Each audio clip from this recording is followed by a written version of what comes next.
stagnan, berhenti, tidak jalan, ya, emosi, bapak ibu emosi, gurunya emosi, anaknya ngegame, wes jalan wes. Nah, alat yang tepat ini kan kalau video, yang jelas yang pertama namanya ada video ya, atau web video, atau video meeting. Ya.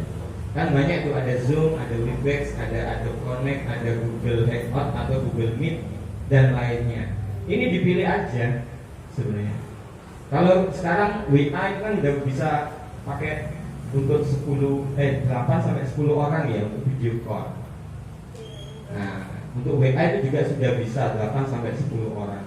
Jadi sebenarnya kita tidak harus tergantung dengan apa yang ada di sini. Yang penting adalah apa? Tepat, semua memiliki dan semua bisa menggunakan. Ketika kita mengenalkan Zoom, apakah orang tua di rumah bisa menggunakan? Kalau enggak, ya enggak usah dipaksa, tetap enggak jalan. Apa yang biasa mereka gunakan? Handphone dan WA. Ya sudah, handphone dan WA. Ya.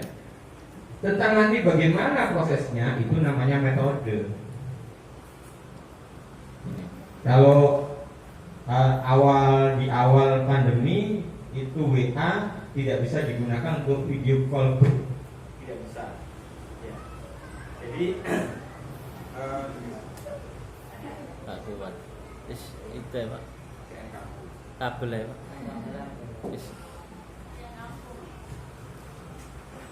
Kita tinggal nanti metodenya saja. Jadi pemilihan alat yang tepat ini sangat penting.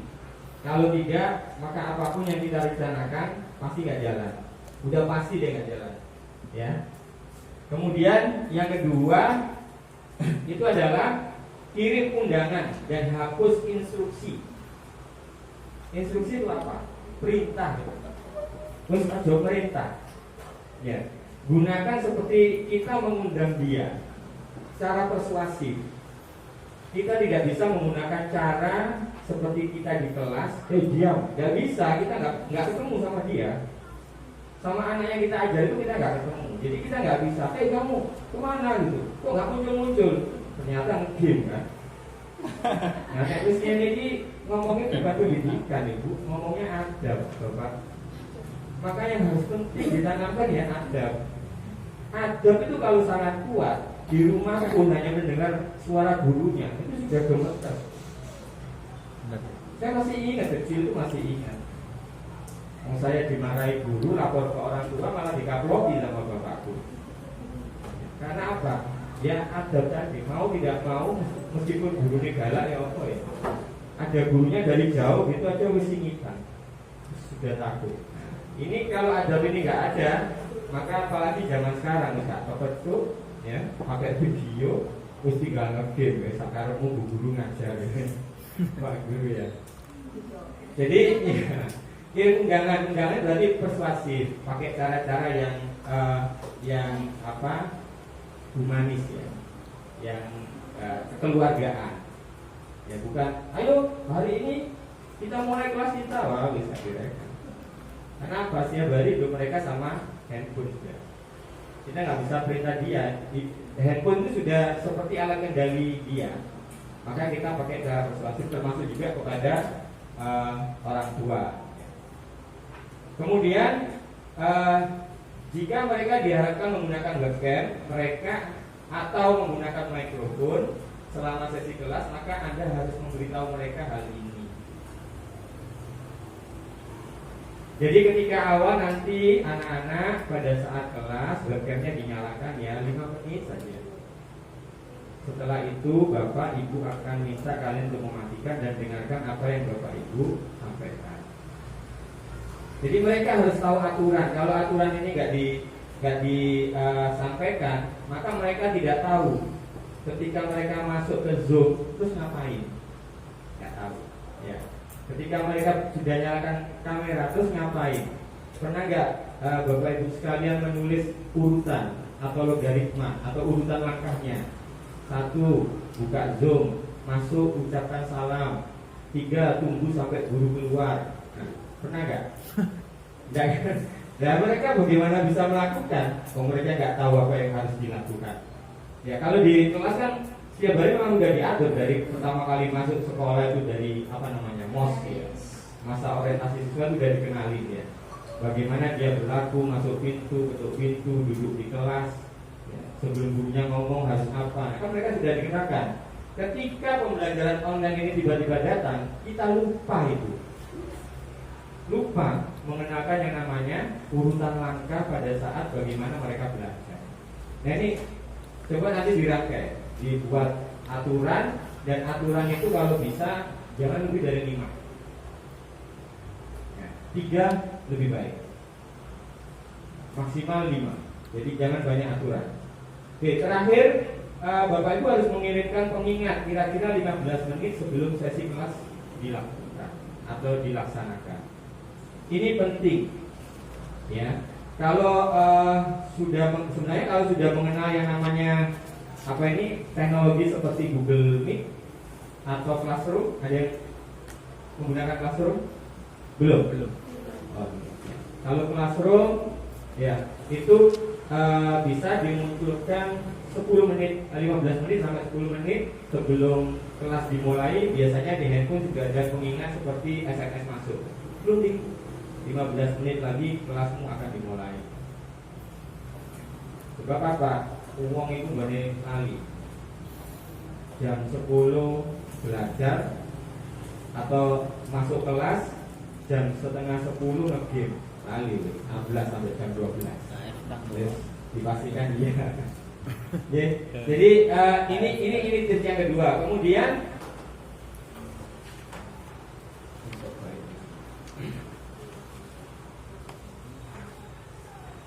baik, yang ketiga, tetap aman. Artinya tetap aman yang di bawah ini. Jangan bagikan undangan rapat di forum publik atau di grup publik. Ya, undangan rapat itu misalkan kalau pakai Zoom kan ada alamatnya. Itu jangan dipubliskan ke alamat umum. Nanti dimasuki orang. Itu kan ruang kelas soalnya. Jadi khusus memang berikan kepada siapa yang diundang. Kemudian yang kedua, lindungi rapat dengan kata sandi. Kan biasanya ada kalau Zoom itu kan ada kata sandi apa. Sebelum masuk mesti diketikkan kata sandinya. Buat kata sandinya yang gampang saja. Misalkan hari ini kelas matematika ya, kata sandi matematika. Kemudian gunakan ruang tunggu itu apa? Nah ya ini tadi ada aturan. Ketika masuk nyalakan kamera, ada nggak ada orang, ucapkan salam dan tunggu sampai gurunya muncul wajahnya. Kemudian pastikan Anda mengenal semua peserta di ruangan itu. Karena ini sudah masuk ke jaringan publik, meskipun itu adalah private yang kita gunakan, tapi ketika kita bagi menjadi publik. Jangan-jangan ibu bapaknya juga misalnya. Atau kalau memang diperbolehkan ya nggak apa-apa. Kemudian pastikan tahu cara mengelola dan mengeluarkan peserta. Ini harus tahu.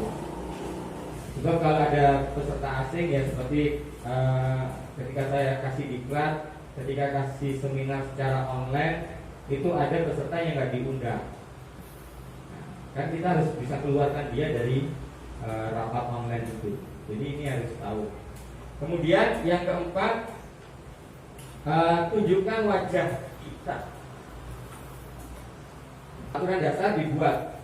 Kalau bisa ada di aturan dasar yang ditetapkan secara umum oleh sekolah dan aturan dasar yang ditetapkan oleh guru masing-masing. Kan mestinya berbeda ya. Ada guru masing-masing berbeda ketika memegang kelasnya. Tetapi secara umum sekolah itu harus punya. Dan ini disampaikan ke orang tua juga.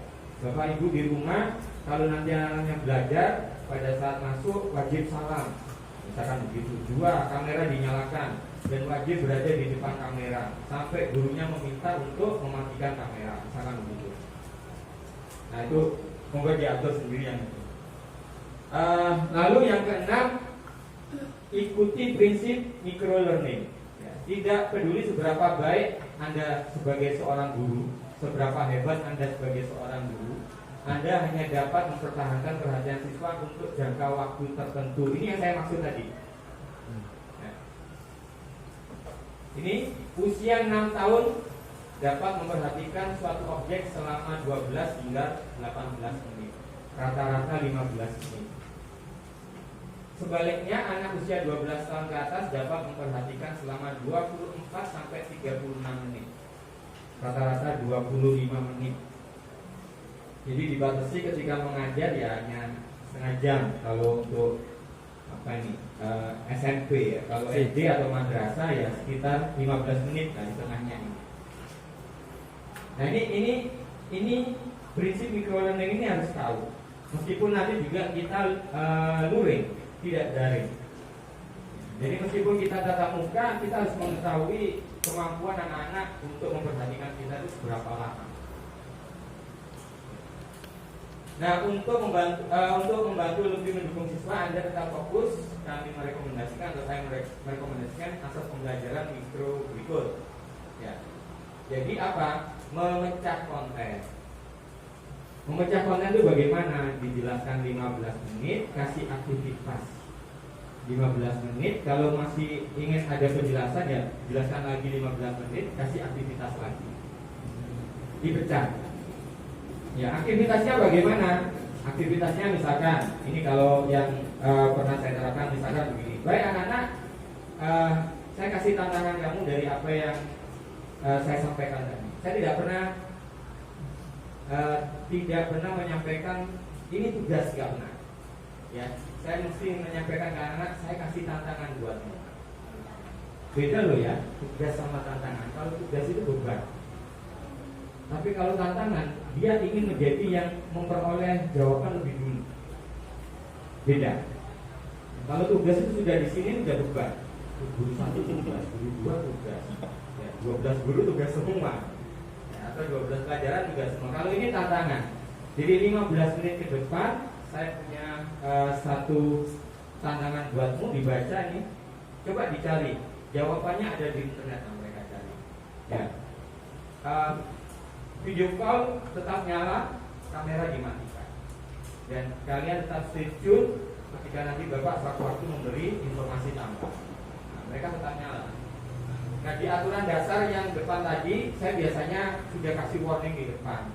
Kalau saya panggil namamu 3 kali nggak ada, kamu tak anggap alfa atau absen. Dan itu tegas saya terapkan. Jadi ketika saya manggil anak, pulang, iya Pak, langsung. Jadi ketika Pak saya tadi ada, sudah aturannya kan 3 kali tak panggil, kamu tak ikut absen. Tegas ya, Bapak itu tegas, kita bukan marah-marah, nggak perlu marah. Nah 2-3 kali itu nanti insya Allah masih jalan. Kemudian yang ketujuh, rekam pelajaran kita. Kalau bisa direkam. Kenapa? Mungkin ini bukan untuk kalau untuk pembelajaran di tahun depannya juga lebih enak. Ini kalau ada murid atau siswa kita yang nggak masuk, minimal kita bisa kirim rekaman pelajaran hari ini tadi, kemudian dikasihkan ke murid itu untuk dibuka videonya pelajaran tadi, sehingga kita tidak mengulang. Dan ketika kita memberi dia kata tugas kepada dia, maka ada dasarnya dia ditugasi. Apa dasarnya? Rekam. Nah, kamu kan sudah melihat pelajarannya dari Bapak yang Bapak kirim, ada dasarnya. Jangan sampai kita memberi tugas dia karena dia alfa, tapi kita kasih tugas dia yang tugasnya dia tidak pernah dapat pelajarannya. Ini sering. Ya. Pokoknya tugas saya nggak mlebu ya tugas dia ya. Kasih minimal apa? Kalau nggak bisa direkam, minimal apa? Dikasih link atau dikasih file, dibaca. Nanti setelah dibaca, hubungi Bapak akan kasih tantangan buatmu. Ya. Jadi ini untuk direkam. Kemudian check-in secara berkala. Nah, ini yang guru males. Saya juga kadang-kadang males ya. Check-in berkala itu begini. Ya, yang pertama masuk biasanya saya absen. Baik, yang saya absen bilang hadir, saya panggil namanya. Wajahnya depan kamera sama senyum, hadir Pak gitu. Setelah itu kan mesti nggak fokus 15 menit, 30 menit nggak fokus. Baik, saya panggil lagi, tetap kalau yang saya panggil 3 kali nggak ada, meskipun tadi tak absen, tetap tanggung nggak masuk, tetap fokus lagi dia. Nah, ini namanya check-in secara berkala. Jadi diperiksa. Kenapa diperiksa? Karena kita nggak ketemu. Enggak Nenek tahu. kelas saya nggak tahu ya. 12 anak bukan cuma 13 tahu. Tapi kalau di sini nggak tahu. Kenapa? Videonya tetap nyala. Tinggal bomba. Loh iya, tetap nyala videonya. Dan anak-anak itu lebih pandai. Ya, saya menghitung lebih pandai 5 kali lipat dari gurunya dalam teknologi. Wis pandai sekali. Ada anak yang cuma kasih foto, fotonya disorting gini. Iya bener. Iya. Jadi background. Ada anak yang dia video aktivitas di kamarnya, aktivitas di video. Setelah itu disetel di TV, TV-nya di kamera pada saat. Ya. Sehingga apa? Kalau foto kan nggak bergerak. Nah ini video yang disorting ditampilkan di layar kelasnya dia. Jadi seperti dia garuk-garuk begini, oh hidup, anaknya masih ada di situ. Ternyata apa? Nyoting Pengulangan. Dua anak lebih pandai loh ya. Jadi check-in berkala wajib ini, wajib. Ya, wajib untuk dicek, ya, untuk ngecek. Tapi sebelum cek ini juga dipastikan aturan dasar itu harus diterapkan dulu. Kemudian memantau obrolan. Nah ini kadang-kala ini kalau pakai WA nggak bisa tahu. Sebab kalau WA obrolannya kan private, ya kan? Karena WA yang bisa video call itu sampai 10. Di balik itu dia chatting sama temannya. Pak gurunya belum mandi. Kan nggak tahu ya. Tetapi kalau pakai video call yang video meeting seperti Zoom atau Google Meet kan tahu kalau ada obrolan samping. Itu tahu. Nah ini salah satu cara kalau memang nggak bisa pantau obrolan dia check-in berkala. Itu untuk membuat dia tetap fokus kepada pembelajarannya. Kemudian yang ke-10, sediakan aktivitas interaktif. Ya, kita belajar paling baik saat kita menjadi peserta aktif dalam pengalaman belajar. Ini kuncinya di depan. Jadi aktivitas interaktif itu bagaimana? Jangan yang one way, satu jalan. Ya, bapak ngomong, ibu ngomong, ya guru ngomong, muridnya cuma dengerin. Ya, baik, tugas dilakukan, muridnya nggak ngomong belas. Tugas dilakukan. Kita nggak tahu anak-anak ini dengerin nggak, ngerjain tugas nggak. Harus interaktif. Check-in berkala dan kasih kegiatan yang interaktif. Bagaimana interaktif? Kan banyak, kalau anak SD saya kira lebih banyak bisa permainan daripada anak SMA atau anak SMP. Ya. Kalau SD ya bulan, ya oke bulan. Coba tepuk tangan bulan, nyanyi dulu.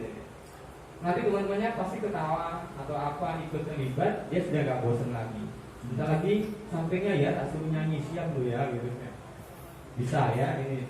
Jadi aktivitas interaktif ini sangat penting dalam pembelajaran online, sebab kita nggak ketemu sama dia dan tidak bisa mengawasi langsung atau menginstruksikan langsung atau memerintahkan langsung.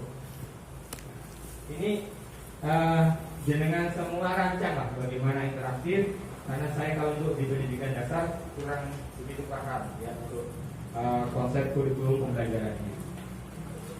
Kemudian untuk pembagian tugas dan grup, sebagai guru atau instruktur berbasis kelas, ada kemungkinan besar Anda sebelumnya telah membagi kelas yang lebih besar menjadi kelompok kecil dan berorientasi pada tugas. Ini bekerja dengan baik karena menginspirasi partisipasi peer to peer. Daripada mengajar 30 anak, lebih baik dikelompokkan menjadi 5 anak menjadi beberapa kelompok. Kemudian setiap kelompoknya diberi aksi atau interaksi yang berbeda. Ya, kalau menggunakan video meeting yang basisnya besar seperti Google Meet atau Zoom, itu bisa di breakout namanya. Breakout itu bisa satu kelas besar dipecah anaknya. Kamu masuk kelompok 1, kamu masuk kelompok 2. Gurunya bisa lihat semua, tetapi anaknya hanya bisa melihat temannya satu kelompok. Tidak bisa ngobrol dengan kelompok di samping. Nah, dicoba nanti di yang Google Meet kan gratis ya, yang Google Meet. Kalau Zoom itu gratis hanya sampai 30 menit. ya 30 menit. Kalau Google Meet gratis, kalau bisa gratis lagi ya daftar di G Suite Education-nya.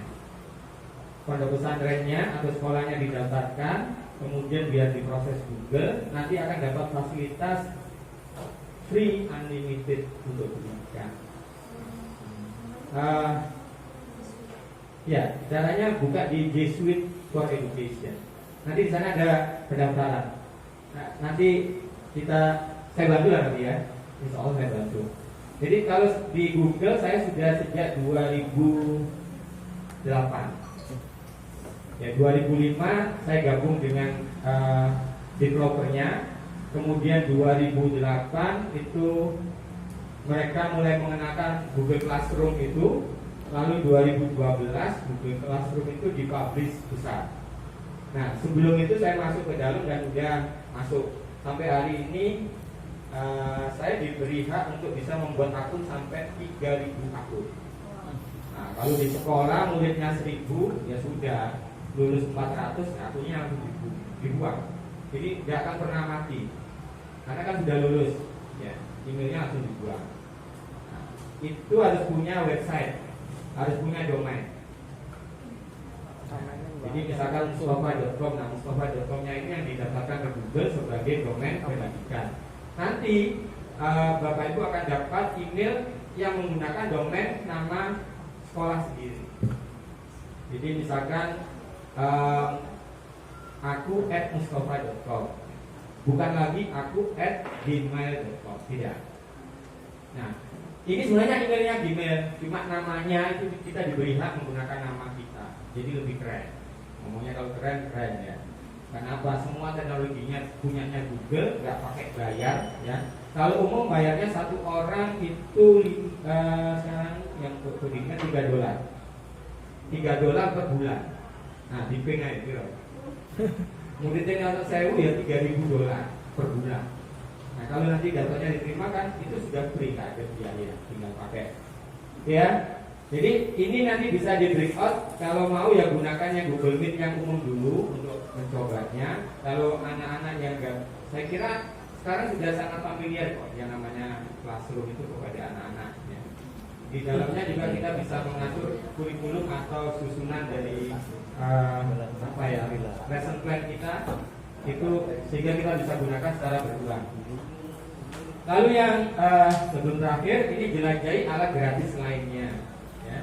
Jangan malu kita untuk mencari segala sesuatu yang gratis. Ya, sebab apa? Memang sangat mahal. Ya, sekolah, lembaga pendidikan, yayasan terkaya bagaimanapun, kalau mengejar teknologi yang sangat tinggi berbiaya, pasti akan